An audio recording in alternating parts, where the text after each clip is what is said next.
Bien.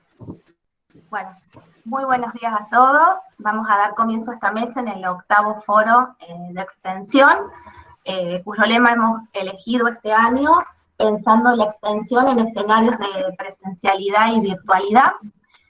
Bueno, les quiero dar la bienvenida a todos y a todas. Mi nombre es Mariana Guardiola, yo soy coordinadora general de la Secretaría de Extensión de la UNC, y en esta oportunidad los voy a estar acompañando como moderadora de esta mesa, ¿sí? Bueno, realmente para nosotros es una gran alegría poder haber concretado este foro, a pesar de todos los inconvenientes que conlleva la pandemia, pero que también los podemos ver como oportunidades para que distintas personas de distintos lugares puedan sumarse y puedan participar de estos espacios. Así que bueno, bienvenidos y bienvenidas, y muchas gracias por sumarse con sus contribuciones y con sus experiencias. Como les comenté, vamos a organizarnos de la siguiente manera. Vamos a destinar 15 minutos a cada una de las presentaciones, y al final de todas ellas vamos a habilitar un espacio para el intercambio y las preguntas. Bueno, vamos a comenzar con la primera ponencia, titulada La extensión universitaria en el medio digital como movimiento instituyente, cuya autora es María Laura Keulian Dorado. Así que bueno, muchas gracias María Laura por estar presente, y te cedo la palabra si querés compartir tu presentación. Adelante. Hola a todos, bueno, acá estoy desde Montevideo, también tengo una profesora, Marina, ahí. Bueno, estoy muy agradecida de participar y voy a ver si puedo compartirles pantalla, entonces.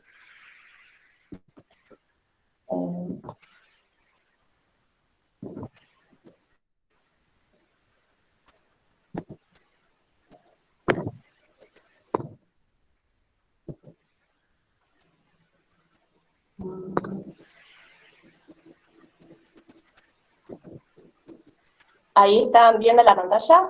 Sí, sí, se ve perfecto. Bueno, les presento esta imagen, que bueno, son 6 ciegos, el que guía es también un ciego, entonces en la guía él se cae, pero también se caen los siguientes, ¿no? que van detrás. Esta imagen fue presentada en la publicación La extensión universitaria en tiempos de pandemia, lo que emerge de la emergencia, por Agustín Kahn y María Ingold, que, bueno, pertenece a una publicación que se hace en UDELAR, la Universidad de la República, en la unidad de extensión. Y bueno, y presenta esto, el problema, esto es un fragmento de esta publicación que la pueden bajar de la web, y se plantea en abril de este año, tras la pandemia, el problema como una dificultad metodológica de la extensión ante el distanciamiento social. Entonces, ¿cómo hacer extensión desde el distanciamiento social? ¿Qué tipo de trabajo territorial es viable cuando no es posible movilizar docentes y estudiantes? ¿Con qué herramientas generar diálogo de saberes, procesos organizativos y abordajes participativos si estamos a una pantalla de distancia de nuestros interlocutores? Bueno, esto es abril, ¿no? Bueno, entonces, ante esta problemática, como recién hablábamos de esto de las crisis y las posibilidades, ¿no?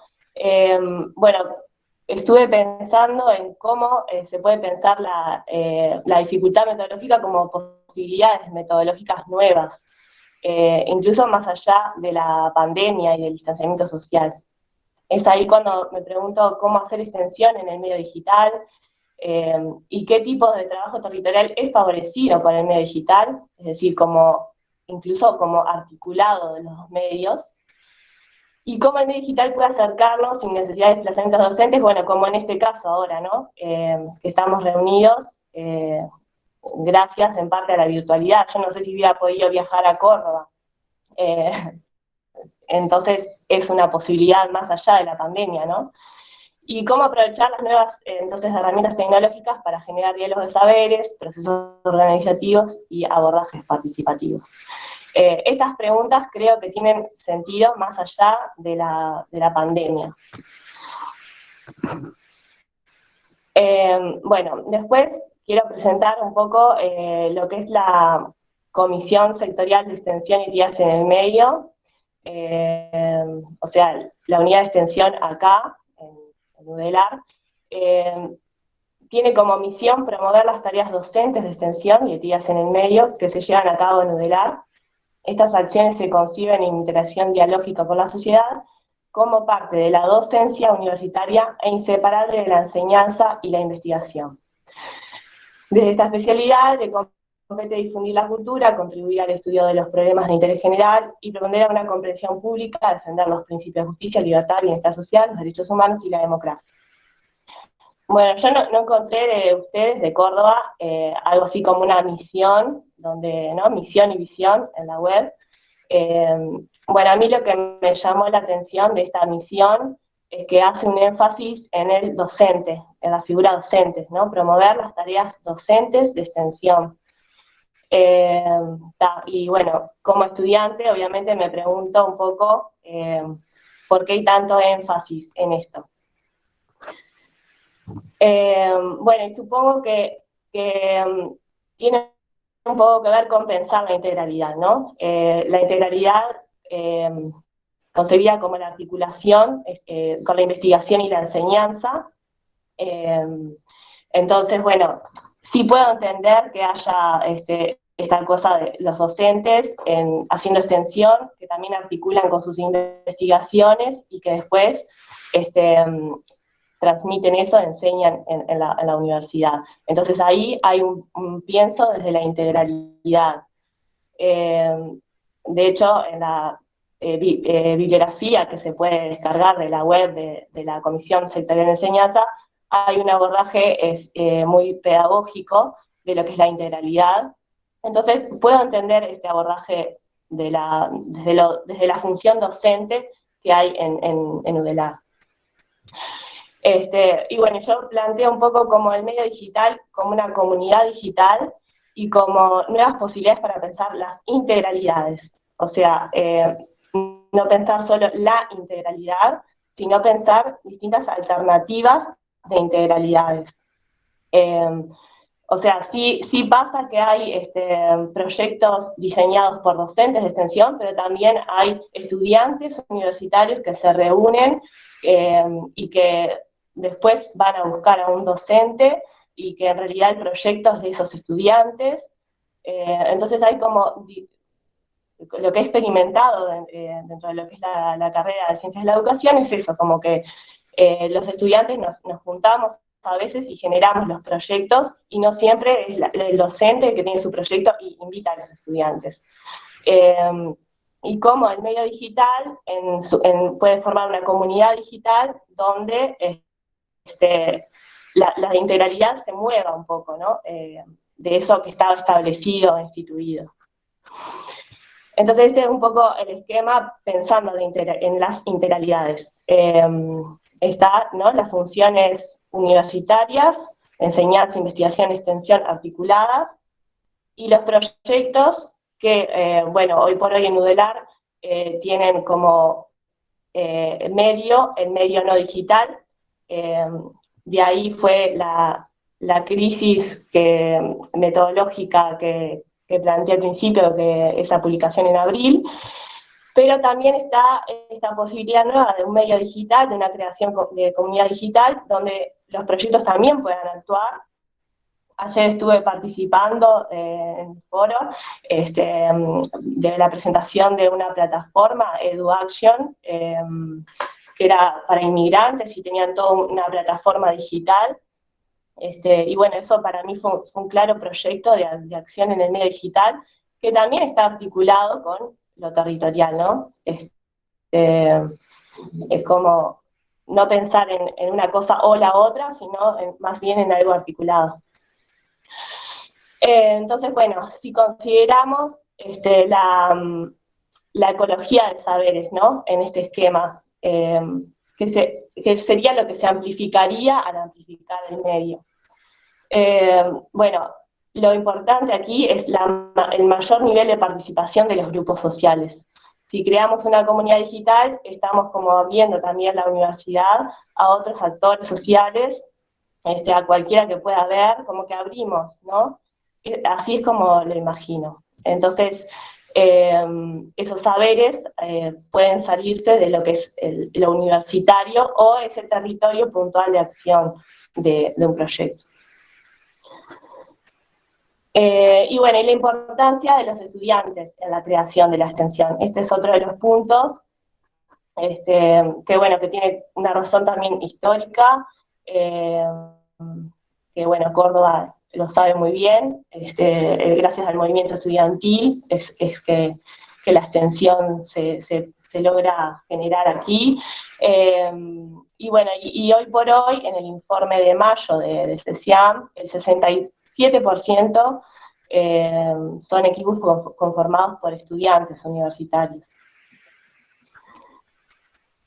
Y bueno, y después otro de los documentos que me parece importante presentar es el del informe de los principales resultados de relevamientos de extensión de UDELAR ante la emergencia.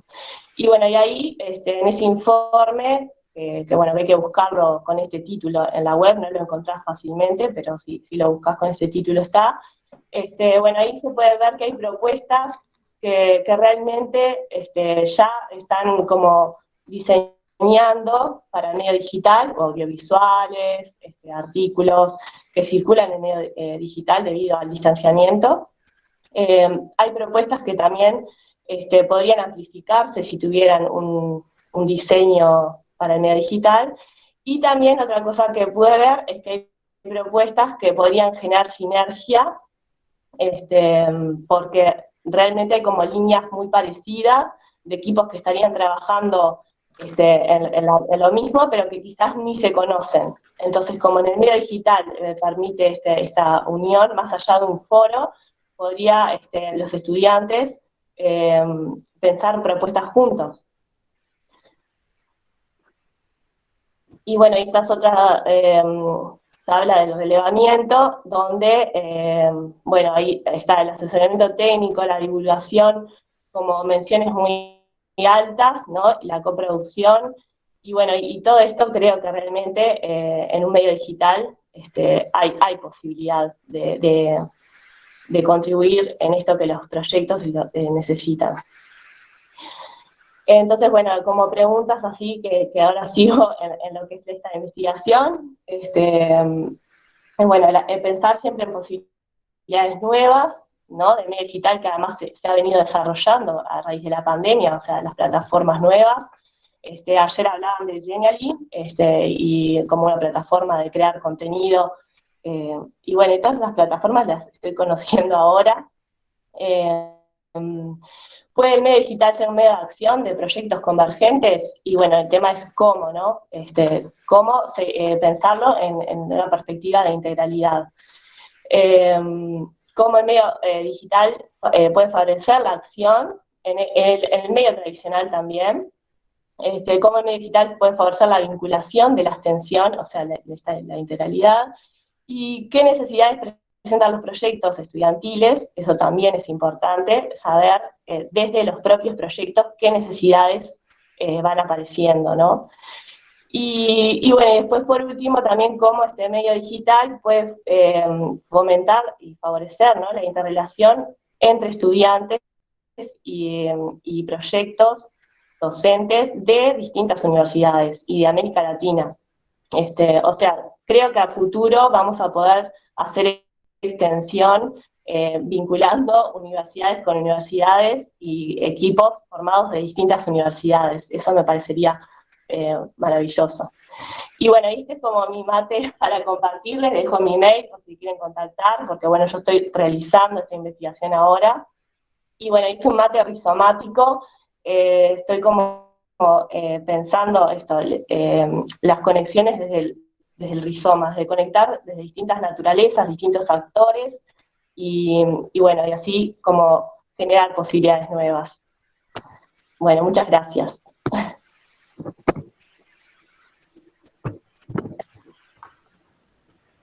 Bueno, María Laura, muchísimas gracias por tu presentación, realmente muy interesante. Ahora vamos a continuar con la segunda de las ponencias, titulada La teleconsulta desde un servicio interdisciplinario de extensión para la maternidad. La exposición va a estar a cargo de Romina Mántaras. Romina, sí, ahí estás. Hola. Hola. ¿Cómo están? Sí, bueno, la exposición va a estar a cargo mío y de Gladys Gentes. Somos las dos que realizamos el trabajo. Y bueno, les vamos a contar un poquito de qué se trata esto, de cómo tuvimos que repensarnos para llevar la extensión en tiempos de pandemia a través de la virtualidad y poder seguir trabajando en este servicio. Bueno, el objetivo de esta exposición es comunicarles un poquito las vicisitudes que tuvimos en el servicio de extensión que coordinamos en esta transición desde la presencialidad hacia la virtualidad. Primero le contamos de qué se trata. Bueno, mi nombre es Romina Mántaras, soy kinesióloga, soy docente de la Escuela de Kinesiología y Fisioterapia de la Universidad Nacional de Córdoba, y me acompaña Gladys Gentes, que es psicóloga, perteneciente a la Facultad de Psicología también de la Universidad Nacional de Córdoba. Y bueno, el objetivo es contarles un poquito cómo fue esta odisea y cómo logramos superar el distanciamiento que nos atravesó con la pandemia. El servicio empezó en el año 2019, donde implementamos un proyecto de extensión que se llama Servicio de Consulta y Orientación para Embarazadas y Madres Recientes, bajo nuestra coordinación. Fue diseñado desde el marco de la promoción de la salud y la prevención, y trabajamos interdisciplinariamente con mujeres embarazadas o que transitan el primer año posterior al nacimiento de su hijo o de su hija. Nosotros entendemos que desde el proceso de la maternidad se producen muchas transformaciones, que no son solamente a nivel psicológico, sino también a nivel social y a nivel corporal. Cuando hablamos de maternidad, nosotros incluimos el proceso de la transición del embarazo, el parto y el puerperio, ¿sí?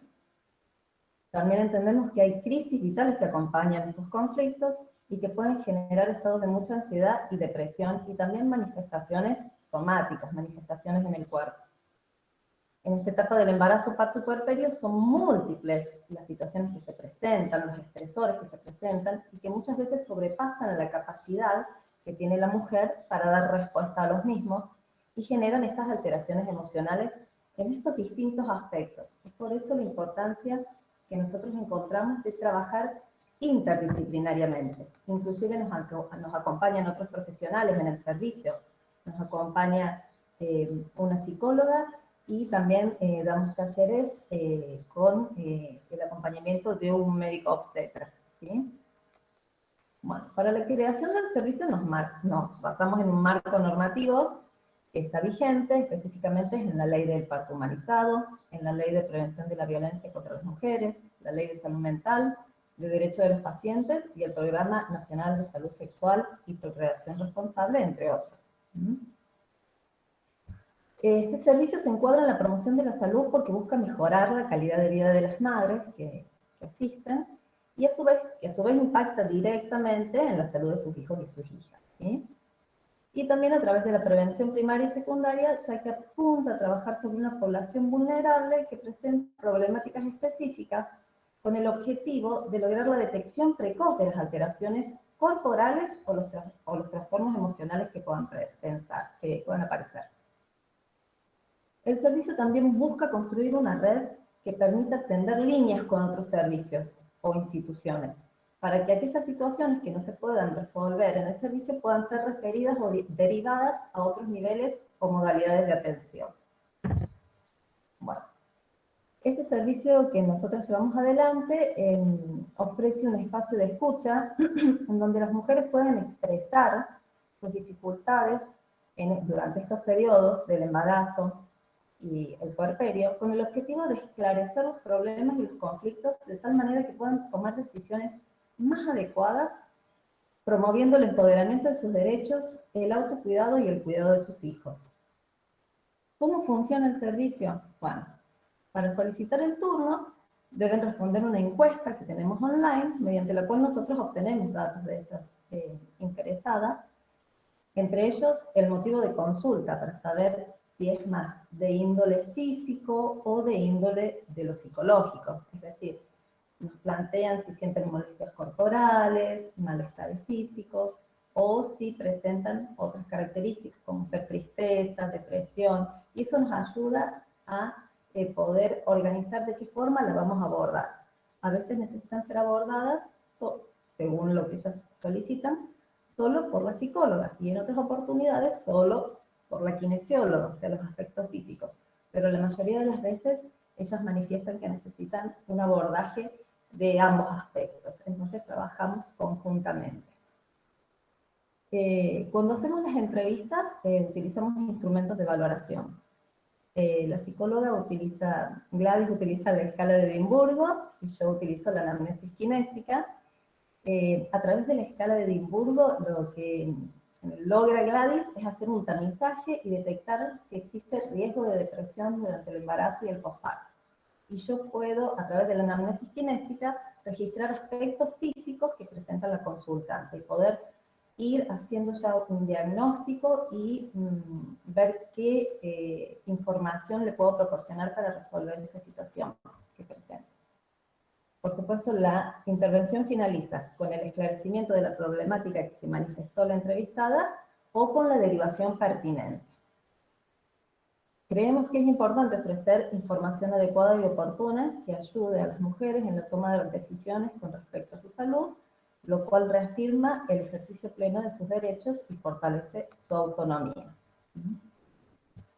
Gladys va a continuar ahora. Bueno, buenos días a todos y a todas.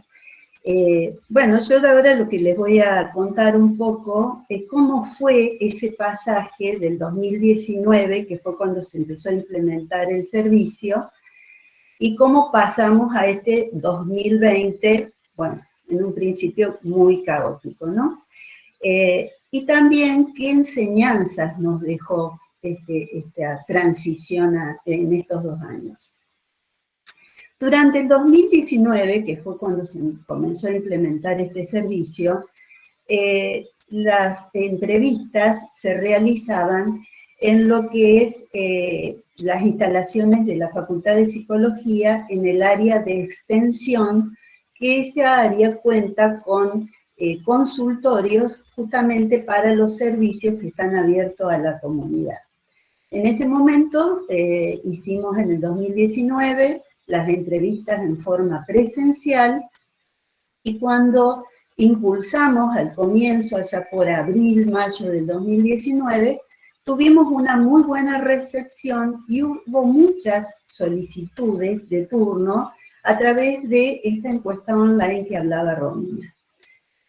Lo que nosotros vimos que, ¿qué pasaba? No todas las consultas, o sea, las solicitudes de turno, se podían concretar en entrevistas en esa área de extensión. ¿Por qué? Fundamentalmente por 2 obstáculos. Una, que eran muchos los servicios y por supuesto disponíamos de determinados días y horarios para hacer las entrevistas presenciales. Y esos eran los horarios que les ofrecíamos a las que estaban interesadas en hacer la consulta. Bueno, no siempre las mujeres podían conciliar sus disponibilidades horarias con las que le ofrecía el servicio en esta área de extensión. Y la otra dificultad estaba por la distancia geográfica. Muchas mujeres, bueno, tenían sus domicilios muy alejados de la ciudad universitaria, y esto le implicaba una cuestión también de tiempo y de gasto que no podían asumir. Bueno, Aún así, por supuesto, el servicio funcionó y siguió realizando las entrevistas en forma presencial con aquellas mujeres embarazadas o puérperas que realmente podían trasladarse y hacer las entrevistas de consulta. Bueno, ¿qué sucedió en el 2020? En el 2020, con la aparición de la pandemia y el decreto presidencial del aislamiento social preventivo y obligatorio, bueno, entramos en una situación de mucho impacto, de hacer un impasse en estos meses primeros de marzo, abril, donde ya teníamos planificado incluso los horarios de atención, incluso la posibilidad de talleres. Bueno, todo eso quedó en un impasse y tuvimos que ponernos a pensar, bueno, como todas las otras áreas, ¿no?, de docencia y de investigación también, a ver cómo hacíamos para poder seguir funcionando en el servicio. Bueno, esto nos llevó un tiempo de aprendizaje, fundamentalmente de aprendizaje, de nuevas herramientas, de ponernos a investigar y a conocer cómo eran las plataformas que nos proveía la universidad para poder seguir funcionando en el servicio, ver de qué manera llegábamos con la difusión para que también estas destinatarias nuestras se sintieran interesadas en hacer consultas a través de esta nueva modalidad de la teleconsulta. Entonces, bueno, tuvimos que ir reformulando muchas cuestiones. Como les decía, estas cartillas de difusión, cómo darnos a conocer ahora con esta nueva modalidad. Y también reformulamos la encuesta online, porque pensamos que esta era una oportunidad importante como para también tener insumos para investigación. Por ejemplo, ítems de esa encuesta que fuimos modificando tenían que ver con cómo habían sido los controles durante el embarazo, o sea, los controles prenatales y los controles del recién nacido. Bueno, sabíamos que ahora eso también se había modificado, entonces, bueno, investigamos a ver si habían sido presenciales, virtuales, con videollamadas, o habían sido mixtos, y en realidad lo que observamos, por lo que estuvimos trabajando este año, en realidad se hicieron en forma mixta, ¿no?, alternando algunos presenciales y algunos en forma virtual. También datos sobre el parto, sobre cómo había podido ser atendida, el tema del acompañamiento, y también nos interesaba mucho saber si este motivo de consulta, de los cuales hablaba Romina, que nosotros damos dos opciones ahí en la encuesta online, si son corporales, molestias corporales, o si son de tipo emocional, psicológico, si este motivo de consulta estaba desde antes de la pandemia, si habían aparecido con este distanciamiento social o si se habían acentuado en este contexto. Entonces nos parecía que ese dato era muy importante y que observamos que la gran mayoría elige esta tercera opción. O sea que realmente esa sintomatología se había profundizado en este contexto de pandemia. Bueno, ¿qué más podemos comentarles relacionado con esto del aislamiento social? En el tema del embarazo y del puerperio, impacta, lo que vamos observando, que impactó de una forma muy, muy fuerte. ¿Por qué? Porque especialmente en la puérpera, también en la embarazada, pero más especialmente en la puérpera, que está atravesando un periodo de suma vulnerabilidad, se le han disminuido o cortado totalmente todas las interacciones con su familia de origen, con la familia de su pareja. Generalmente están viviendo las dos personas solas, o a veces son mujeres que están sin pareja conviviente y bueno, y atravesando toda esta situación sin otros contactos, o sea, se pierden soportes de esa red de apoyo social que es tan importante en estos momentos, ¿no? Todo esto aumentado con una sobrecarga de trabajo cuando hay otros hijos por todo lo que ha dejado de funcionar en este contexto, ¿no? Las guarderías, los jardines maternales, las instituciones educativas, que han implicado una sobrecarga para la mujer en el tema de, en el caso de tener otros hijos y de no tener, bueno, ayudas, como decíamos, de familiares o empleadas domésticas, que también se vio privada de ese tipo de ayudas ante esta emergencia. Entonces veíamos cómo todas estas sintomatologías realmente se pronunciaban y se profundizaban en este momento.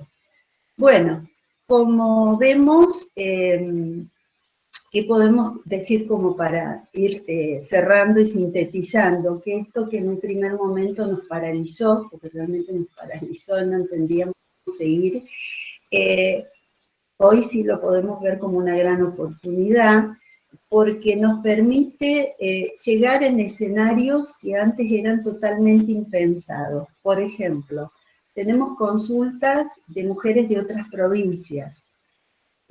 Tenemos la posibilidad de llegar en forma más oportuna a una puérpera que hace días que tuvo su parto, y la podemos, a través de la teleconsulta, hacer la entrevista donde ella está en su casa, en su dormitorio, con su bebé en brazos, su recién nacido.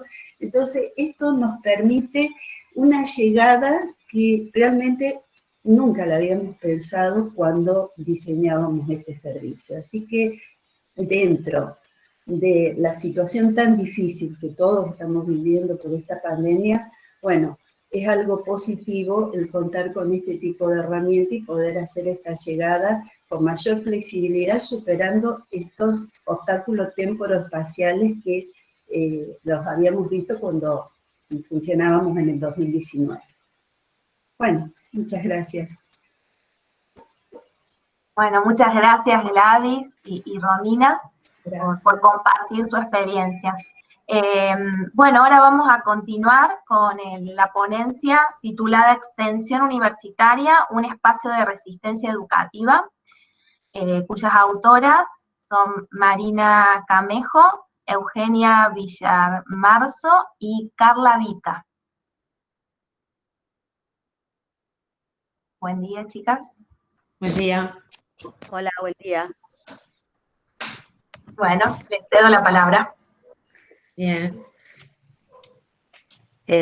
Bueno, hola, buen día. Voy a empezar yo a Marina. Sí, nos presentamos de repente, ¿no? Y bueno, nada, y ahí arrancamos. Bien. Bueno, mi nombre es Eugenia Villarmarzo y junto a Marina Camejo y Carla Vica trabajamos en la unidad de extensión de la Facultad de Humanidades y Ciencias de la Educación de Montevideo. Nosotras desarrollamos tareas más que nada de gestión y coordinación de la extensión de nuestro servicio, que tiene muchísima extensión en distintas áreas y con distintas temáticas. Bueno, en Uruguay, desde el 13 de marzo, que se declaró la pandemia, se vieron restringidas todas las actividades presenciales y fundamentalmente la enseñanza rápidamente se recurrió a la virtualidad. Enseguida, luego de una semana, ya se dijo que pasaba todo a virtual, y todas las clases se desarrollaron virtualmente. Con tropiezos, pero igualmente la enseñanza continuó y bueno, y creo que los resultados han sido altamente positivos. Igual hay que hacer una evaluación sobre eso, ¿no? La investigación, la investigación también continuó lo que se podría continuar haciendo virtual, y luego de algún tiempo también se se permitió el acceso a laboratorios y se pudo ir volviendo a la investigación, y eso va a tener que ser parte también de una evaluación. Sin embargo, con la extensión, que siempre es un desafío el trabajo en extensión, en territorio y con las poblaciones sociales, era mayor el obstáculo de restringir la presencialidad. Y hubo que pensar entonces cómo seguir trabajando desde esta nueva virtualidad, cómo seguir trabajando con las poblaciones. Desde nuestro rol, digamos, lo que hicimos en un principio fue tratar de hacer un relevamiento de cómo estaba trabajando los equipos universitarios en extensión, a qué metodologías habían recurrido, si habían tenido que abandonar el trabajo de campo, si habían seguido estando conectados con las poblaciones o no, etcétera. Y realizamos además, además de ese relevamiento por correo, hicimos un conversatorio. Y a partir de ahí es que surgir entonces algunas de estas reflexiones que tienen que ver con pensar la extensión universitaria, no solo como una alternativa pedagógica, como plantea Agustín Cano, sino también como un espacio de resistencia. Y ahora quizás Marina sigue con ese tema. Ahí va. Bueno, como decía, como les decía recién Eugenia, ¿no? Es decir, bueno, si bien nosotros principalmente gestionamos y coordinamos, nos encontramos desde hace un tiempo, bueno, intentando como producir cierta reflexión, ¿no? En torno a la extensión que se gesta particularmente en la Facultad de Humanidades. Y bueno, por supuesto que la extensión nosotros consideramos que ha sido la que más ha sufrido en este proceso, por lo que venimos conversando desde que comenzó esta mesa, ¿no? De cómo, por un lado, el territorio se ha visto replegado, cuando no, digamos, y ese repliegue implicaría que hubo como un abandono del territorio, pero que no fue completo, ¿no? Si no es que se dejó de hacer extensión. En todo caso, lo que nos vimos fue como obligadas a pensar en nuevas estrategias extensionistas, y en muchos casos, en esas nuevas estrategias aparece la virtualidad, como mencionaba Laura hace un rato, ¿no? Es decir, bueno, en qué medida los espacios virtuales pueden ser como el nuevo territorio de la extensión. Nosotros pudimos identificar que hubo por parte de muchos de los equipos extensionistas una introducción de la virtualidad, pero que era, digamos, posibilitada entre los docentes y los estudiantes principalmente. Pero el problema no es entre ellos, el problema es cuando queremos introducir a los actores no universitarios o introducir a los actores sociales en ese espacio, ¿no? Ahí es cuando comenzamos a ver que entonces no es tan posible, en principio, ¿no?, que el espacio virtual sea el nuevo territorio para gestar la extensión. Es decir, parece que es necesario que nosotros vayamos a lo que comúnmente entendemos como espacios para llevar adelante las prácticas que consideramos pertinentes o necesarias en esos momentos y con esas poblaciones. En nuestro país ustedes saben que bueno, se han retomado prácticamente todas las actividades. Si bien la enseñanza continúa siendo virtual en el ámbito universitario, no es así, por ejemplo, a nivel de primaria o de secundaria, con, bueno, restricciones, ¿no? Porque no concurren todos los días, no concurren en todo el horario. Y esto ha hecho, digamos, en su momento fue como un movimiento esperanzador para todos aquellos que tienen proyectos de extensión o que tienen lo que nosotros conocemos acá como espacios de formación integral, que son los llamados EFIs, que son espacios creditizables y donde se intenta conjugar las 3 funciones universitarias. Entonces, bueno, Eugenia comentó, ¿no? Nosotros tenemos muchas propuestas en esa línea dentro de la Facultad de Humanidades y Ciencias de la Educación. Entonces, una vez que pudimos comenzar a salir, apareció digamos, la mirada positiva y la mirada esperanzadora respecto a que podríamos volver o por lo menos retomar algunas de las actividades que veníamos realizando desde los equipos extensionistas. Sin embargo, nos encontramos con un territorio bastante diezmado, ¿no? Es decir, en muchos de los casos, porque hay espacios que no se pueden sostener, principalmente por los actores no sociales, sí, sociales, quise decir, o no universitarios, ¿no? Porque, bueno, ahora tenemos otros problemas, que tienen, por ejemplo, el desempleo, la deserción estudiantil, bueno, no tener dinero para pagarse el boleto para poder concurrir al espacio en el que generalmente se llevan a cabo las... Entonces, ahora el escenario es un escenario de incertidumbre, pero con incertidumbres muy diferentes a las que teníamos entre marzo y junio, que fue el momento, digamos, donde estuvimos enclaustrados, ¿no? Donde no podíamos hacer nada más que una videollamada. Digamos, entonces hemos identificado muchos espacios en los que, si bien hay estudiantes y hay docentes, no tenemos población con la que trabajar, o que la población con la que trabajamos es irregular en cuanto a asistencia y en cuanto a número. Entonces, a veces trabajamos con uno, la semana siguiente trabajamos con otro, y eso también impide, digamos, llevar a cabo procesos que consideramos que son los necesarios, ¿no? Para poder transmitir determinadas, o para poder llevar adelante determinadas prácticas. Si nosotros lo que queremos, por ejemplo, es concientizar, o si lo que queremos es humanizar, o si lo que queremos es que las personas puedan apropiarse de sí mismas y generar proyectos, sabemos que eso implica procesos largos. Pero esto, a su vez, se complica si esa persona, a su vez, no puede sostener el espacio porque no tiene para el boleto, o porque no lo dejan salir de su trabajo, ¿sí? O porque simplemente, como no van otras personas, no quiere ser la única en ese espacio, porque también termina siendo como objeto de estudio, ¿no? Es decir, es una persona y después el equipo docente. 2, 3 docentes, más los estudiantes y la persona que concurre al espacio. Entonces tampoco es una situación cómoda para ellos. Entonces, frente a esto también ha habido como un abandono de muchos de estas propuestas, ¿no?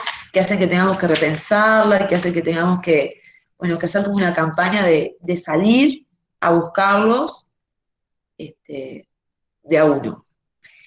Todo esto nos ha hecho pensar desde la unidad de extensión en esto que mencionó Eugenia, ¿no? Por un lado, venimos pensando hace un tiempo ya que la extensión es una alternativa pedagógica, pero pensar como alternativa pedagógica es poner el énfasis en que es un espacio de enseñanza diferente. Esto nos obliga por lo menos, a plantearnos algunas preguntas. La primera es, si es una alternativa pedagógica, ¿es una alternativa de qué? De cuáles son las otras opciones que se presentan y, por tanto, por qué la extensión puede presentarse como alternativa. Pero pensar como alternativa pedagógica, creo que pone el énfasis en los procesos de enseñanza que se dan dentro de la extensión y no en lo que puede ser la praxis misma, aunque la praxis está incluida en la enseñanza, ¿no? Y pensar desde este lugar supone también enfatizar ciertos roles. Hoy decía María Laura que le llamaba mucho la atención cómo desde la CESIAN se pone el énfasis en los docentes y desaparece, digamos, el estudiante como parte del promotor, del ejecutor o del que puede pensar la extensión. Y sin embargo, sin estudiante no podemos hacer extensión. Entonces, en la letra, digamos, no aparece como reconocido la actividad del estudiante, pero sin él no es posible realizarla. Entonces, planteo esto ¿por qué? Porque pensarlo como alternativa pedagógica implica enfatizar, por un lado, cuál es el sujeto de la educación de ese espacio en tanto alternativa pedagógica, y también cuál es el agente de la educación.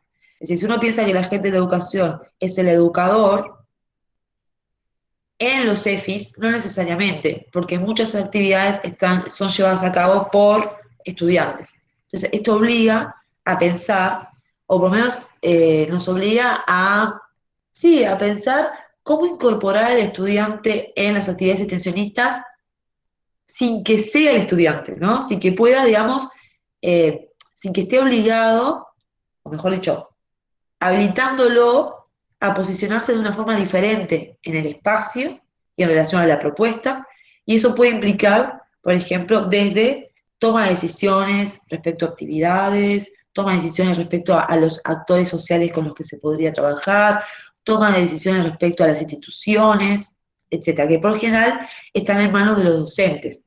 Y si bien hay una conversa, ¿no?, con los estudiantes terminan siendo en muchos casos replicadores.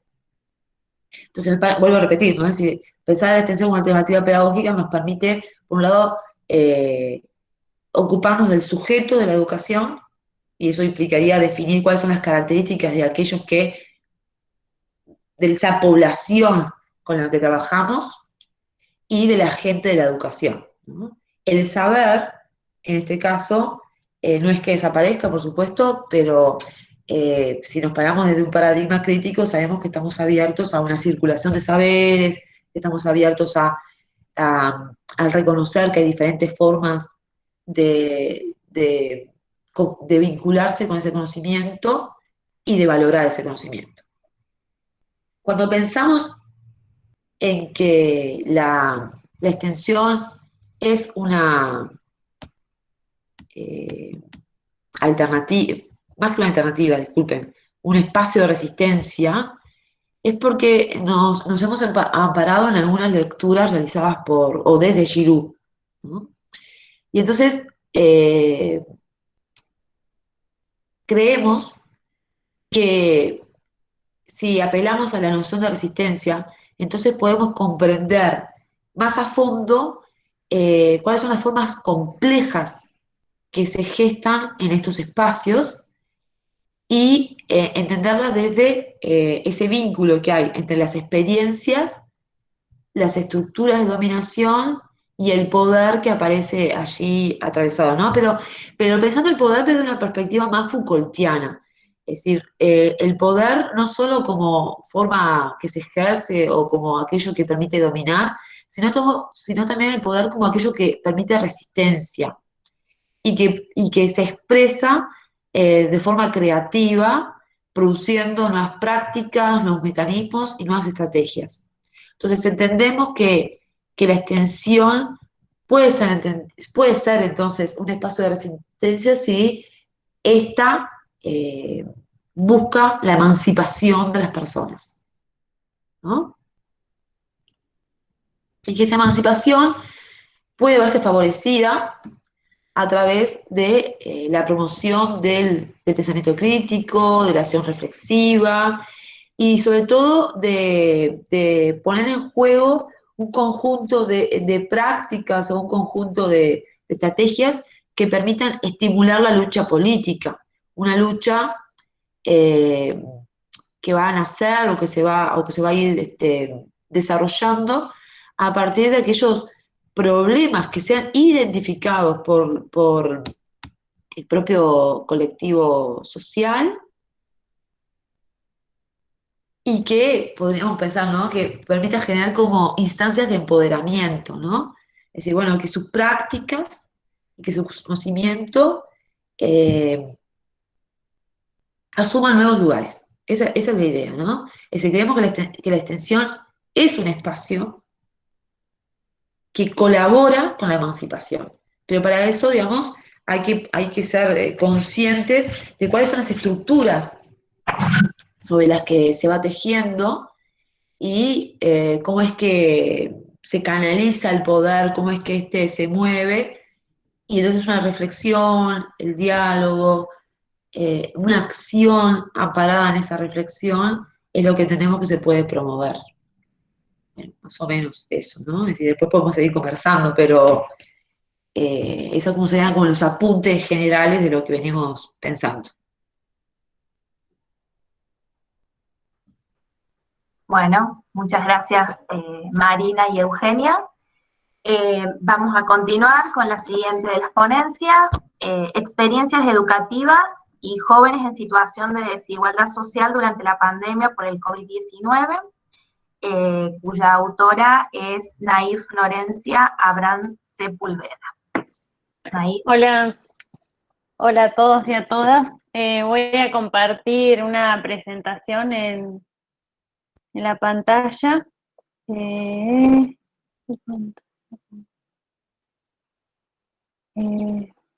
Soy nueva en esto. ¿Ya se está compartiendo?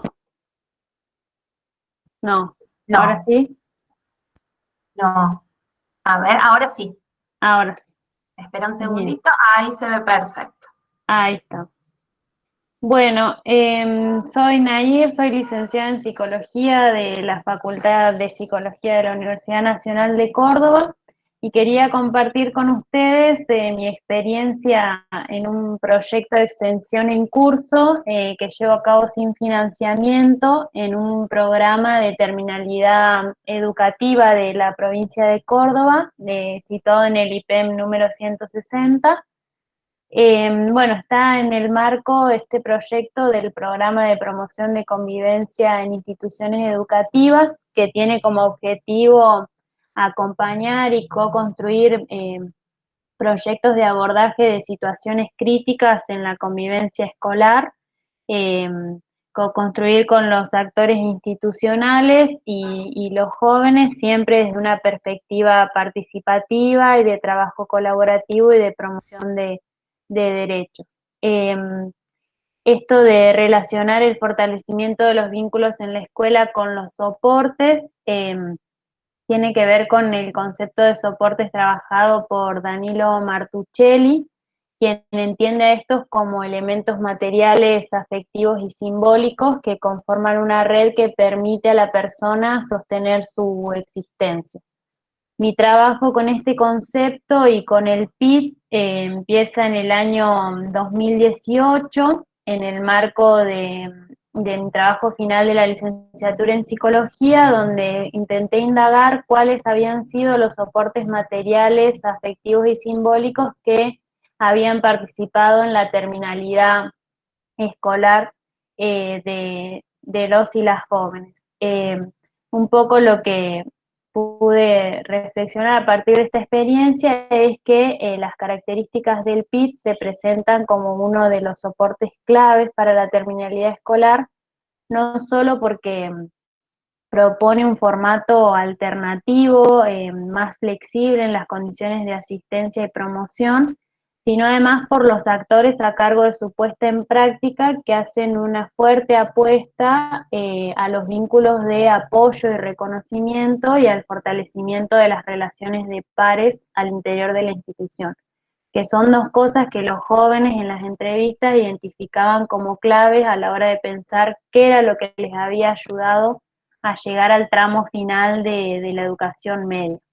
Entonces, a partir de esto y tomando una demanda específica del equipo del PIT, de poder sistematizar las estrategias de acompañamiento que vienen llevando adelante, del saber hacer que han construido todos estos años de implementación de este programa, presenté este proyecto donde lo que nos proponíamos era hacer talleres con los jóvenes, en donde reflexionar y dialogar en torno a la cotidianidad juvenil, la inclusión y la convivencia escolar, y por otro lado talleres con los docentes donde se pueda poner en tensión la perspectiva de los jóvenes con la de los adultos y reflexionar entonces en torno a las estrategias de acompañamiento que lleva adelante el equipo y poder co-construir nuevas.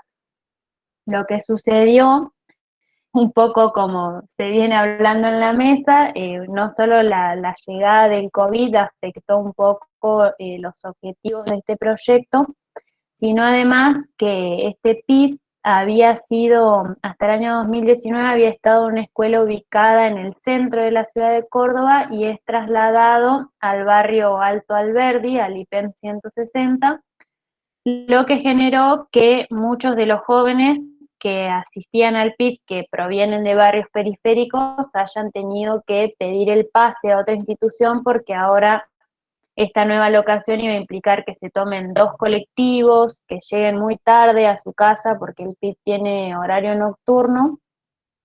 Entonces, el PIT tiene como un recambio de población y eso iba a implicar hacer nuevos vínculos con los estudiantes y cuando se decreta el aislamiento, el PIT todavía estaba en periodo de recuperación y haciendo entrevistas a las familias de los nuevos estudiantes. O sea que tanto desde el proyecto de extensión como desde el mismo equipo que lleva adelante el programa, los docentes, la coordinación y los preceptores, conocieron a sus nuevos estudiantes en la virtualidad, lo cual en conversación con la coordinadora, con la docente y con una docente, lo identifican como fuertemente implicado en la falta de contacto de los jóvenes. La mayoría de los jóvenes con los cuales se ha perdido contacto, además de las dificultades para acceder a la conexión a internet y a los dispositivos tecnológicos, son los jóvenes que se habían incorporado este año, es decir, los que más han sostenido el contacto son quienes ya tenían un vínculo previo con los docentes y con el equipo. Lo que se pudo hacer fue seguir sosteniendo la comunicación con la coordinadora del PIT, establecer contacto con una docente y con estudiantes egresadas que habían participado de las entrevistas de la práctica de investigación, y registrar las estrategias que el PIT lleva adelante en este contexto para sostener el vínculo con los jóvenes.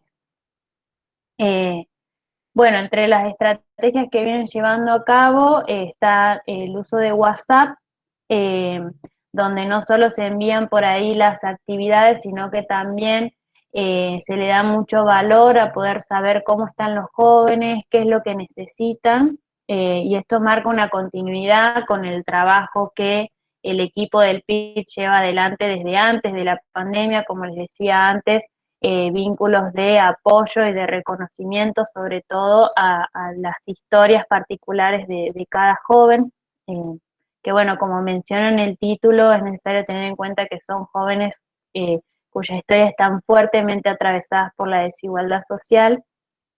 También han utilizado Instagram, entendiendo que es una red social que los jóvenes utilizan mucho, intentando identificar allí cuáles son sus intereses y cómo poder relacionar estos con las propuestas pedagógicas. Otro de las estrategias que han utilizado es una radio que llevan adelante hace años en la materia TIC. Allí han grabado 3 bloques, uno donde los jóvenes cuentan cómo la están pasando en la cuarentena, otro donde cuentan qué es lo que están haciendo para pasar el tiempo, y otro dedicado a los docentes en el Día del Maestro. También se ha entregado material impreso los días en que se repartió PyCor, que bueno, es la ayuda alimentaria que se da en la provincia de Córdoba, en un intento de llegar a los jóvenes que no cuentan con conexión a internet y dispositivos digitales.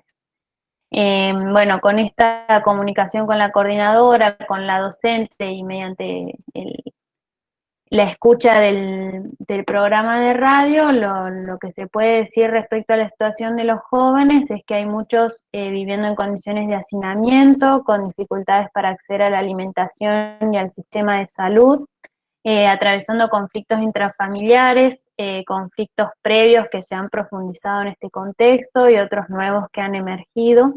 Bueno, los ya nombrado, la falta de dispositivos tecnológicos y conexión a internet. Muchos jóvenes trabajando y cuidando a otras personas y asumiendo las tareas del hogar, esto acentuado en el caso de las jóvenes mujeres. También se registra cierta falta de entusiasmo y malestares que han emergido aparejados a este contexto, en donde sus vínculos de sociabilidad se han limitado, donde hay mucha incertidumbre con respecto al futuro, preocupación por la situación económica de sus familias, muchas familias que han atravesado el contagio de COVID. Bueno, a partir de esto, dejo acá, comparto con ustedes algunos fragmentos de los jóvenes en la radio, a donde podemos ver qué es lo que extrañan de la escuela, cómo la escuela para estos jóvenes significa mucho más que la transmisión de contenidos, y el lugar que para ellos tienen los vínculos de pares y los referentes adultos de la institución. A partir de esto, las reflexiones y los interrogantes, bueno, compartiendo lo que se viene diciendo en la mesa, también la dificultad para llevar adelante el proyecto de extensión, sobre todo porque son jóvenes que no cuentan con conexión a internet y dispositivos digitales, que incluso no pueden responder a las demandas académicas propias de la escuela, mucho menos a un proyecto de extensión. Los talleres con los docentes tampoco se pudieron llevar a cabo porque se encuentran con una significativa carga de trabajo, lo cual ha imposibilitado que podamos encontrarnos en alguna plataforma para llevar adelante los talleres. Y bueno, tomando a Núñez, la importancia de sostener la experiencia escolar, tanto intentándola recrear de manera virtual como también poder brindarle un espacio en la vuelta a las aulas, más allá de la preocupación en recuperar los contenidos que no se han podido transmitir, sino darle la posibilidad a los jóvenes de recuperar ese espacio donde estar, donde ser. La escuela, sobre todo, esto me interesa destacarlo en el caso de las jóvenes mujeres, es un lugar donde volver a ejercer derechos, donde poder encontrarse con otras realidades posibles y recuperar aquello que el patriarcado les arrebata, incluso a muy temprana edad. Las mujeres se hacen cargo de las tareas del hogar y del cuidado de otros, y en muchos casos esto implica relegar la educación. Eh, Atender a que la nueva normalidad no se traduzca en la normalización de la injusticia social, tomando a Puigros, entendiendo que digitalizar o distribuir computadoras y garantizar la conectividad puede traducirse en la profundización de la desigualdad en el acceso a la educación si los gobiernos no se encargan de atender a la complejidad de la situación que están atravesando los jóvenes. También pensando qué es lo que hay detrás de la falta de respuesta de los jóvenes más allá de esta falta de conectividad.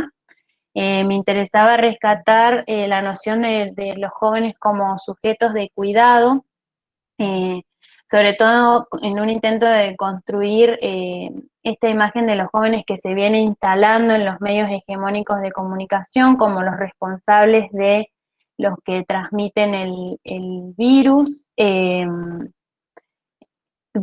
donde se desconoce la cantidad de jóvenes que hoy están saliendo a la calle para poder colaborar en la economía familiar, en la reproducción social de sus familias, las jóvenes que están a cargo del cuidado de sus hermanos, sus hermanas y las tareas del hogar, y la peligrosidad de estos discursos de los medios hegemónicos en el riesgo que pueden generar profundizando las prácticas de abuso policial, de los cuales los jóvenes ya venían siendo objeto antes de la pandemia, y que distintos informes e investigaciones que se vienen llevando a cabo en este contexto dan cuenta que se han profundizado. Y bueno, tomando a Terici, también pensar en cómo poder dotar de sentido las propuestas virtuales, un poco lo que viene haciendo el PIT, esto de tomar Instagram y tratar de ver cuáles son los intereses y los saberes que los jóvenes están construyendo en este contexto, más allá de intentar digitalizar las propuestas. Eso era un poco lo que quería compartir hoy. No sé si ya dejé de compartir pantalla. Sí, Nair. Bien. Bueno, muchísimas gracias, Nair. Bueno, y vamos con la última ponencia de esta mesa. Economía social y alimentos, un giro de la mirada durante el aislamiento social, cuyos autores son Moretti, Coronel, Basolo, Lasarte, Cagliari, Hurtado, Ale, Municoy, Villegas, Ferrelli, Ledesma, Nitman y León. ¿Sí? Así que no sé quién va a estar a cargo. Ana, ¿puede ser Ana Moretti, que me habías dicho? Sí, sí. Bueno, Ana, adelante.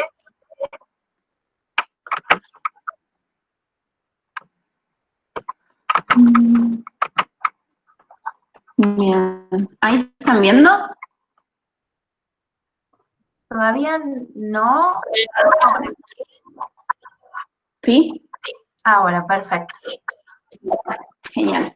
Bueno, como bien dijiste, Mariana, los autores somos varios, creo que estamos casi todos. Pero bueno, mi nombre es Ana, como ya les dije, y soy parte del proyecto de extensión Economía Social y Alimentos, el cual forma parte de la Facultad de Ciencias Exactas de la Universidad Nacional de La Plata. Y hoy les venimos a presentar este trabajo que titulamos Economía Social y Alimentos, un giro de la mirada durante el aislamiento social, el cual es una recopilación, o es más que nada para contarles nuestra experiencia en la actividad extensionista dentro de lo que es en realidad la pandemia y el aislamiento social. La presentación la vamos a dividir como en dos partes. En la primera parte les voy a contar lo que fue el marco, o lo que es el marco teórico, los objetivos y las metodologías y estrategias de intervención. Y en la segunda parte, algunas de mis compañeras nos van a dar su testimonio en cuanto a esta temática. Bien, como les contaba, Economía Social y Alimentos es un proyecto de extensión que pertenece al PEAS, que es el Programa de Extensión en Alimentos y Salud, que forma parte de las Facultades Exactas de la UNLP. Una de nuestras actividades principales es el asesoramiento a productores artesanales de alimentos en cuanto a lo que es manipulación higiénica y segura de los alimentos y su control de calidad microbiológica y bromatológica, entre otras actividades. Lo que nos pasó es que al comienzo de la pandemia, nuestra actividad, tanto en los lugares de producción de los alimentos como en los laboratorios de la facultad donde hacemos los análisis, se vio interrumpida, con lo cual tuvimos que reestructurar de forma obligada las actividades del proyecto de extensión para continuar trabajando, dirigiéndolas a lo que es el fortalecimiento y la autoevaluación, tanto a nivel humano como técnico del proyecto de extensión.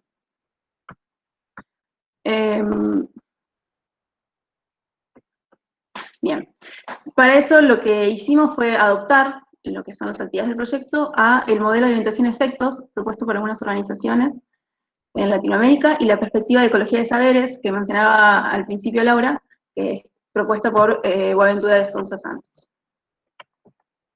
Entonces, a partir de este marco teórico, esta nueva realidad, nos planteamos distintos objetivos. Por un lado, adaptar las actividades del proyecto de extensión durante la pandemia a las condiciones del aislamiento social, y también fortalecer el grupo de trabajo. Ahí, como pueden ver en la imagen, estamos algunos de los integrantes del proyecto. Entonces, para cumplir estos objetivos, o tratar de cumplirlos, utilizamos diferentes metodologías y estrategias de intervención. Por un lado, implementamos encuentros semanales virtuales para discutir textos base y propuestas de funcionamiento del proyecto de extensión. Esto lo arrancamos a hacer desde principios de mayo, de forma ininterrumpida hasta la fecha. También generamos un espacio de discusión del módulo de orientación a efectos aplicada a la planificación y monitoreo de procesos, focalizando más que nada en los cambios generados a través del proyecto en los productores de la economía popular, acompañando las demandas sociales que iban surgiendo.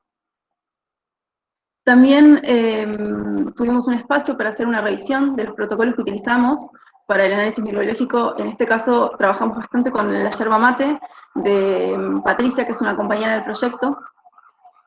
Estos protocolos y todos los análisis que nosotros realizamos los basamos en las exigencias del Código Alimentario Argentino, que es un documento nacional de cuáles son los requisitos que tienen que cumplir tanto lo que es un alimento como las instalaciones del lugar donde se producen, entre otras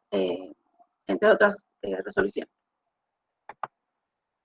También generamos espacios de discusión dentro de estos encuentros semanales que les contaba. Por un lado, o tenemos en realidad, la presentación de los trabajos de licenciatura de los integrantes del proyecto. Esto es importante destacar porque estos trabajos de licenciatura o trabajos finales o tesinas de carrera, en este caso de dos compañeras de la carrera de licenciatura en alimentos de la Facultad de Exactas, los temas que se plantean para estas tesinas, tanto lo que es la conservación del gránulo de kefir de agua, como la utilización del gránulo de kefir para fermentar el extracto de yacón, que es un tubérculo, que está más que nada en lo que es la zona norte del país y Latinoamérica.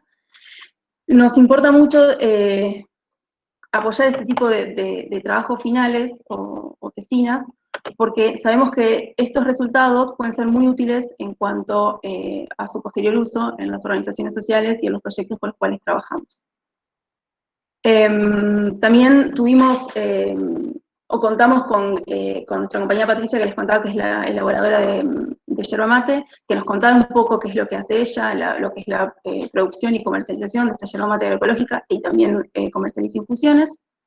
Y también tuvimos un espacio para discutir y charlar en cuanto a las motivaciones que tenemos los integrantes del proyecto para participar en actividades de extensión, no solo de economía social, sino de otras actividades de extensión.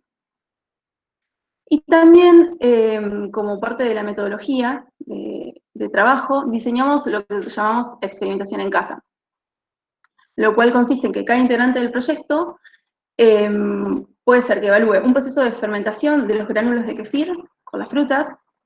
No les pregunté solo lo que son los gránulos de kefir, después si no les cuento.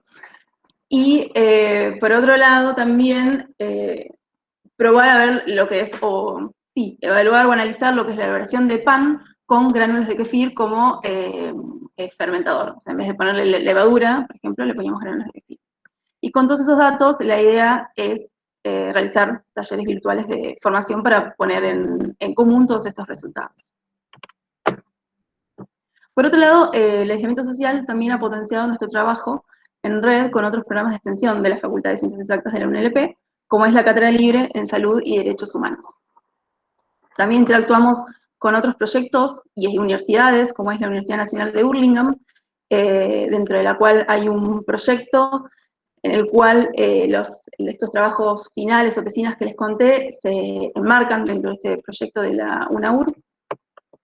Y también participamos como proyecto de extensión en el dictado virtual del curso oficial de manipulación segura de alimentos y de conservas vegetales a demanda de las organizaciones sociales y escuelas con las cuales trabajamos, junto con la Cátedra Libre. Bien, todas estas actividades que les conté que veníamos realizando desde principios de mayo, fuimos trabajando con distintas organizaciones sociales y productores y actores de la economía social y popular, donde pueden ver, por un lado trabajamos con el Ateneo Eva Perón en cuanto a el dictado del curso de manipulación segura de alimentos. Con el Frente Territorial es un grupo organizado de mujeres que desde el año pasado está trabajando con la Cátedra Libre, realizando diferentes módulos de educación, desde lo que es la manipulación segura de alimentos hasta higiene personal, y continúan con su trabajo hoy en día de forma virtual. Por otro lado, también trabajamos con algunos emprendedores de la economía social, como Fabio, que es el productor de la marca Agüitas Cristalinas, que hace distintas bebidas fermentadas a base de kefir de agua, y como les contaba Patricia, ella es la que elabora y comercializa la yerba mate Ñamandú. Estamos trabajando con la Escuela de Educación Superior Técnica número 3 de Florencio Varela, con los chicos de sexto año, los cuales están realizando el curso de manipulación de alimentos de forma virtual. O sea, todas las actividades que les contamos hasta ahora son todas de forma virtual, a partir de plataformas, o, bueno, como contaban las chicas, o redes sociales, videos en YouTube. Entonces, como resultados y conclusiones de estos meses de trabajo, lo principal me parece que es que hemos replanteado el proyecto orientado a efectos. Además, ustedes piensen que somos un proyecto de ciencias exactas, o sea, es como algo más esquemático y duro, es como, o sea, eso es como, yo creo que es la gran conclusión de estos meses. Este replanteamiento del proyecto lo hicimos siguiendo las demandas sociales discutidas con las organizaciones, las etapas y las actividades de monitoreo del proyecto. Otra conclusión súper importante de esta etapa es que hemos fortalecido la participación, la discusión y la planificación y evaluación interna del equipo en las reuniones de monitoreo interno semanales. Y otra conclusión relevante que hemos obtenido es que, dada la relevancia que nos dimos cuenta que han adquirido estas reuniones semanales, creemos que será indispensable mantener el espacio de discusión al retomar las actividades del laboratorio, sumando más productores de la economía social para sustentar este trabajo integral permanente que es a lo que apuntamos. Bueno, gracias. Acá, bueno, primero están los distintas vías de contacto, tenemos los mails, o usamos también Instagram, nos pueden buscar por ahí. Y les queríamos mostrar también un poco qué es, o sea, cómo realizamos nuestras actividades. Claramente, las de las ventanitas son las reuniones virtuales que estamos teniendo todos los sábados a las 11 de la mañana. Y por otro lado, como hacia el lado derecho de la pantalla, pueden ver las actividades que realizamos en el laboratorio. ¿Sí? Como les contaba, son hacia antes de la pandemia, porque como cuentan el resto de las compañeras, todavía no se nos permite ni volver a los laboratorios. Entonces, a nosotros era un proyecto como bastante técnico, si se quiere, o como teníamos una pata bastante fuerte a ese nivel, tuvimos que esa parte, por lo menos del laboratorio, por ahora suspenderla, pero bueno, tratamos de, creo que lo logramos, de seguir trabajando y manteniendo ese contacto entre los integrantes y entre el resto, o sea, los integrantes no solo docentes, porque hay docentes, alumnos, graduados de las facultades exactas y de otras facultades de la UNLP, sino también con los distintos actores sociales que iban presentando y nos iban haciendo ver en cuanto a sus necesidades actuales. Bueno, ahora le voy a dar la palabra a algunas de mis compañeras, así nos cuentan un poco su testimonio y cómo ven el trabajo del proyecto en estos meses. Gracias, Dani. ¿Qué tal? Soy Agustina. Estoy en el proyecto hace 3 años. Estudio licenciatura en alimentos en la Facultad de Ciencias Exactas. Y la verdad que yo ingresé al proyecto porque me gustaba un montón la parte del laboratorio de microbiología, que analizábamos los productos. Y después descubrí que la verdad está re bueno tener contacto con productores, ayudarlos en distintas cuestiones que necesitaban, ya sea. Y ahora, con esto de la pandemia, los ayudamos también con las redes y esas cuestiones. Nos juntamos todos los sábados y a charlar distintas cuestiones, nos acercamos más como grupo, la verdad que está re bueno eso. Y nada, la verdad que re bien, muy contenta de participar en el proyecto. Le voy a dar el pie a mi compañera Jazmín.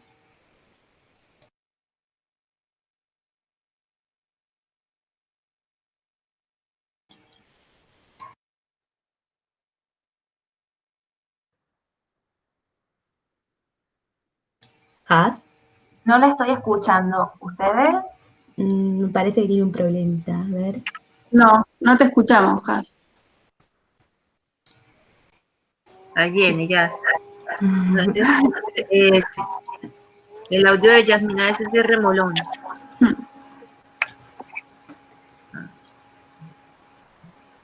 Tiene habilitado el micrófono, pero no le estaría permitiendo.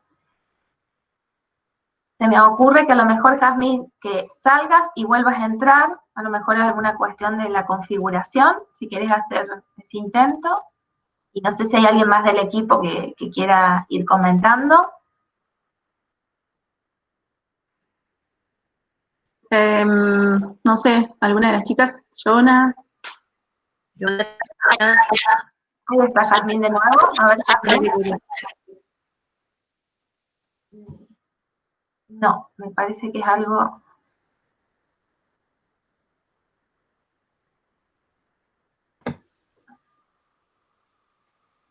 No sé si está Nina, que es una de las fundadoras del grupo en 2015, o uno de los más nuevos, Jonathan. Dai.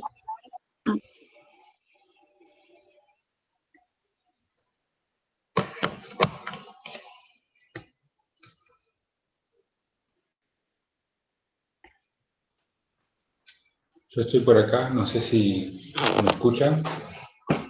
Sí. Jonathan. Bueno, nada, un poco a modo también de lo que fue mi experiencia en la virtualidad con este proyecto. Yo estoy hace poco y la verdad que siempre, o sea, de que empezamos a ver este cambio de orientación a efectos, digamos, sobre los efectos que generamos con quienes trabajamos, de alguna manera, como grupo en general, nos ha cambiado mucho la perspectiva y ya no solo pensar en que tenemos que entregarle un producto, digamos, o un resultado a estos productores, sino hacer todo un trabajo más integrado con ellos y aprender sobre todo de los productores, de su realidad, de todo lo que ellos nos aportan y que no solo, digamos, tenemos nosotros algo para entregarles a ellos. Y la verdad que eso ha sido muy enriquecedor. Además, como grupo nos ha permitido, de alguna manera, por ahí ver algunas patas flojas que teníamos y fortalecernos y a su vez en la virtualidad continuar trabajando con una intensidad prácticamente similar a la que teníamos antes de que comience toda esta cuestión de la pandemia.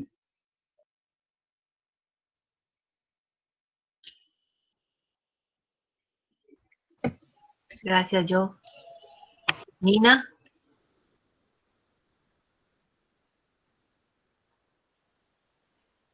Ya puedes hablar. No, no se puede. No la estamos escuchando. Una pena, ¿no? Y bueno, yo soy Ángela.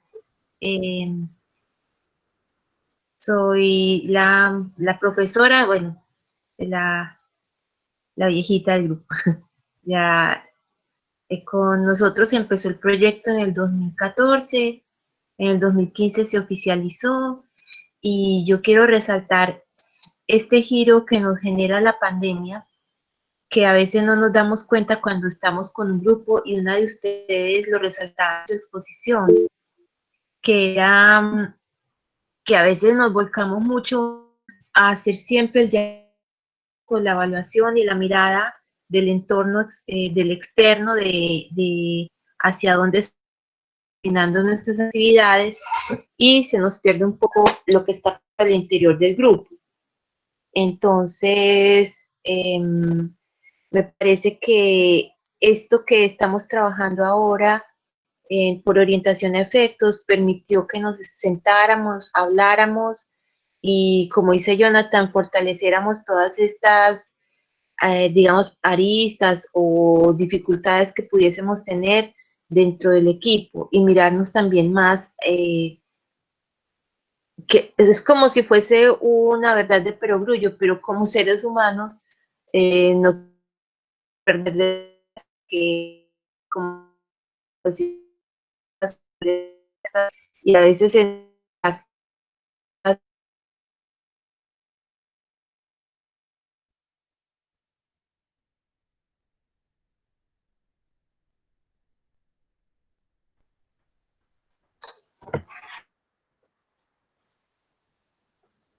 Ángela, me parece que se cortó. Sí. Pero creí que se me había caído la llamada. Bueno, no, básicamente pues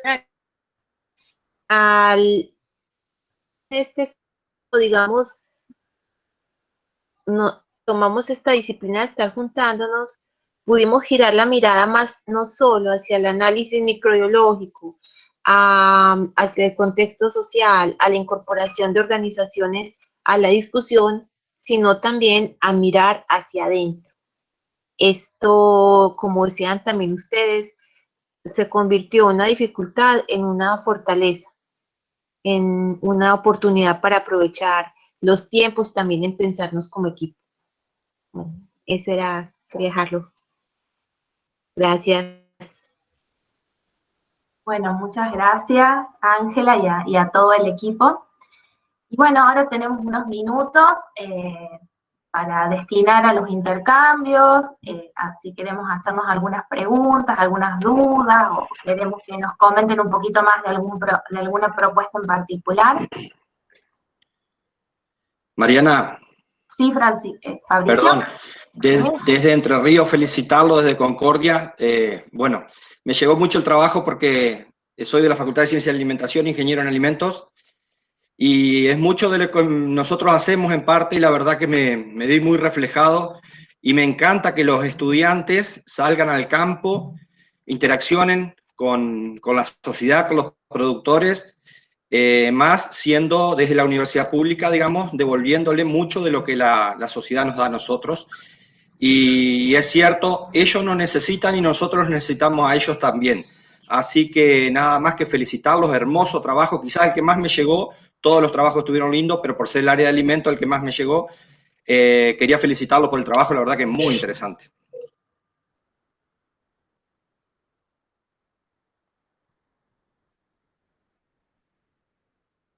Fabricio, Mariana. Ah, bueno, no, a Fabricio, muchas gracias por... Y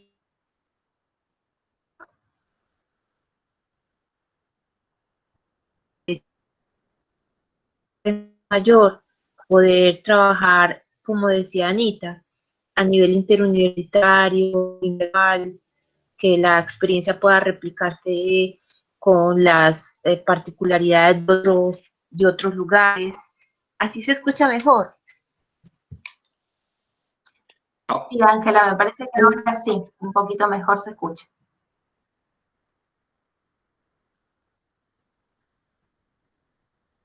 No, ahora no la escucho más. Somos varios los ancianitos, creo, acá. Yo desde el año 94 que empecé como becario de extensión, así que los ancianitos creo que, me sumo, digamos, al equipo. Si hay más, que se sumen.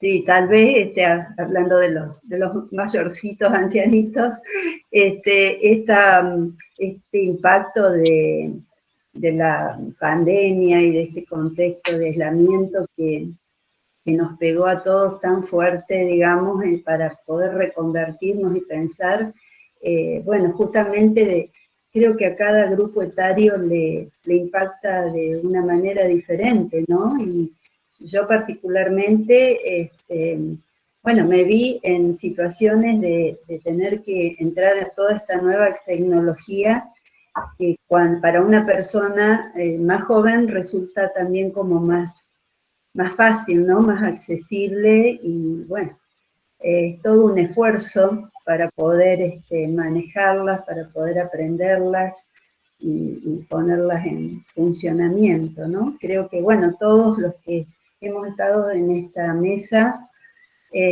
realmente hemos recibido ese impacto y hemos hecho un gran esfuerzo por ver cómo reorientábamos la actividad que veníamos haciendo, cómo bueno, nos posicionábamos desde otro lugar para continuar, ¿no? Lo cual me parece muy, muy meritorio. Sí, yo creo que esta pandemia logró que encontráramos nuevas posibilidades o posibilidades impensadas para llevar adelante nuestros trabajos, nuestros servicios.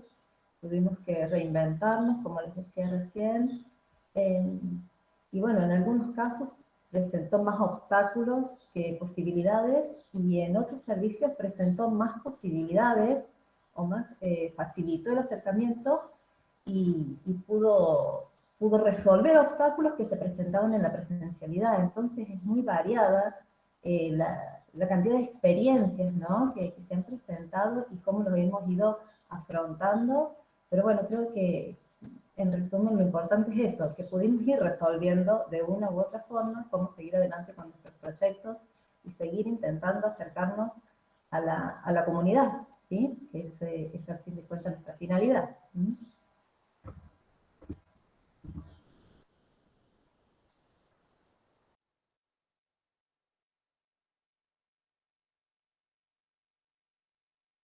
Sí, creo que una de las cosas más valiosas que se vio en la mesa, que todos continuamos de algún modo mejorando el equipo o repensando cómo veníamos llevando adelante las prácticas, y creo que eso da cuenta de que creemos y apostamos en la extensión y que pensamos cómo continuar con ella. Eso me parece muy valioso.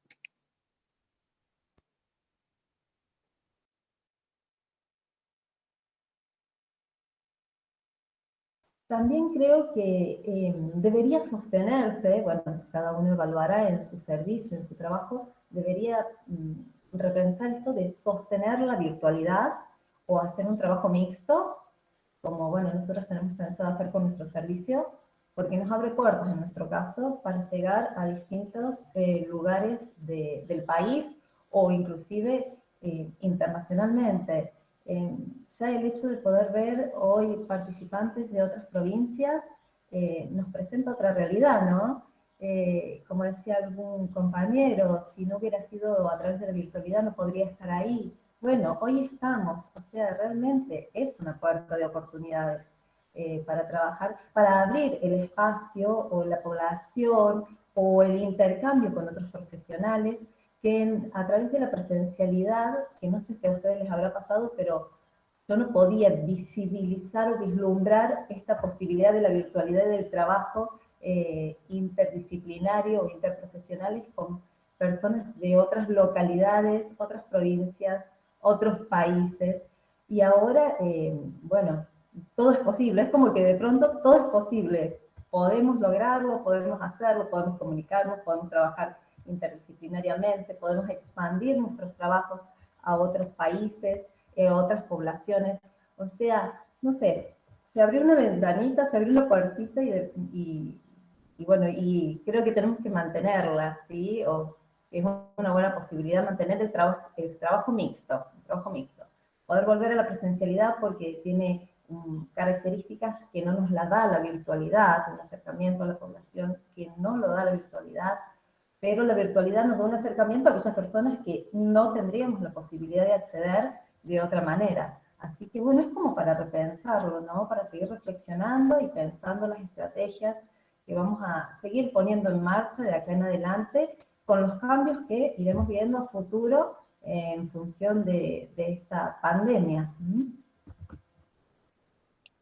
Perdón, sí, a los que somos un poquito más grandes, no sé si alguno se incluye en mi equipo, que nos negábamos un poco a esto, y me pongo al frente, nos enseñó obligados que sí, y bueno, como puse ahí en el chat, creo que esto vino para quedarse, que hay cosas que no reemplaza la virtualidad, pero que sí hay que aprovechar estas instancias, por ejemplo, de los congresos, hay que pensarlo muchas veces por función de costos, de tiempos, de distancia. Hay gente del Uruguay, puede haber gente de cualquier parte del mundo, creo que hay cosas que hay que reorganizarlas, me parece. Creo que nos enseñó, sobre todo a los que somos un poco más grandes, de pensamiento más que nada. Yo era un negado a todo esto y bueno, obligado tuve que entrar.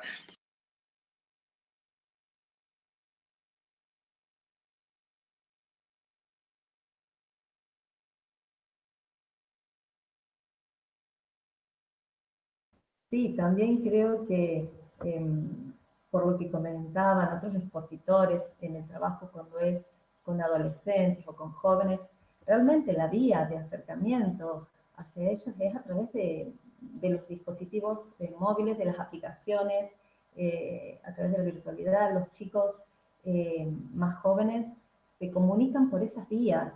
Entonces, no podemos estar ajenos a que es una realidad y que debemos implementarla.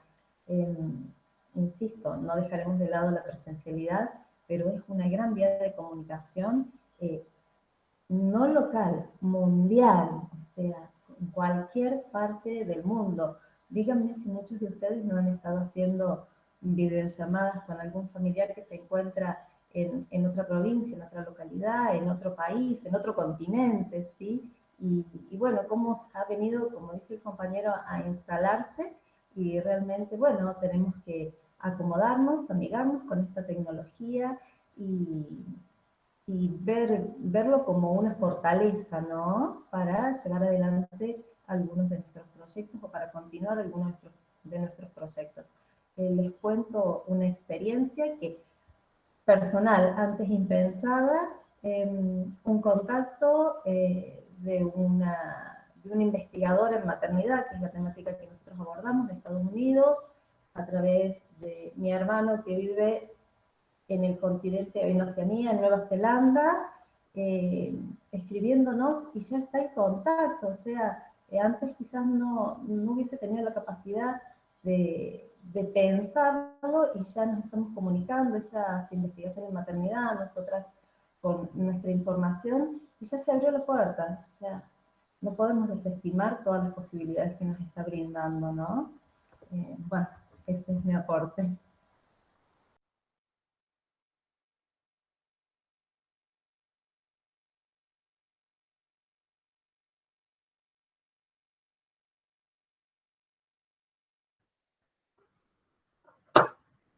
Bueno, no sé si hay alguien más que quiera hacer algún comentario.